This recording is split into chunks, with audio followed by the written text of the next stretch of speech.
están? Bienvenidos a mi canal. El día de hoy vamos a arrancar con el segundo episodio de la serie de leches vegetales y el día de hoy les voy a mostrar cómo hacer su propia leche de almendras. La bebida de almendras tiene muchos beneficios, pero para empezar, el hecho de que la prepares tú mismo hará que esta opción sea mucho más económica y natural. Además es un alimento reconstituyente ideal para después de hacer ejercicio porque es rica en electrolitos que favorecen la recuperación de los minerales perdidos a través de la sudoración. Cabe destacar que se digiere y se absorbe muy fácilmente, además de eso protege el intestino y ayuda a regular el colesterol y está repleta de vitaminas tipo E, D, A, proteínas y calcio.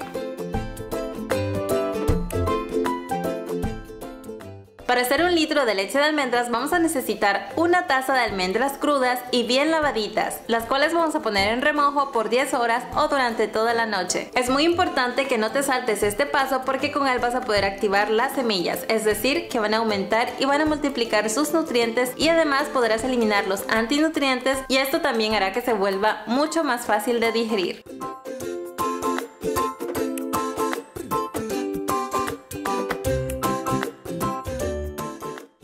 Pasadas esas 10 horas tiramos el agua y volvemos a lavar nuestras almendras y ahora sí ya estaríamos listos para preparar nuestra leche. Pero yo les voy a hacer un paso extra y es pelar las almendras y para ello voy a poner a calentar agua, la voy a retirar del fuego y luego voy a cubrir nuevamente mis almendras con el agua caliente. La voy a dejar en reposo por unos 15 minutos y de esta forma pelar las almendras será mucho más sencillo. Pero recuerden que este paso es opcional y pueden saltárselo.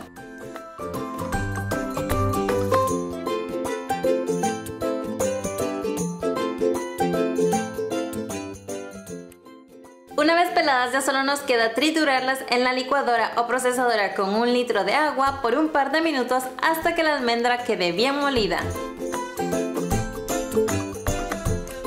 Luego vamos a filtrar la leche con ayuda de una bolsita de tela muy fina o de nylon. También puedes utilizar un colador de metal, pero asegúrate que la malla sea muy fina para que no quede grumosa.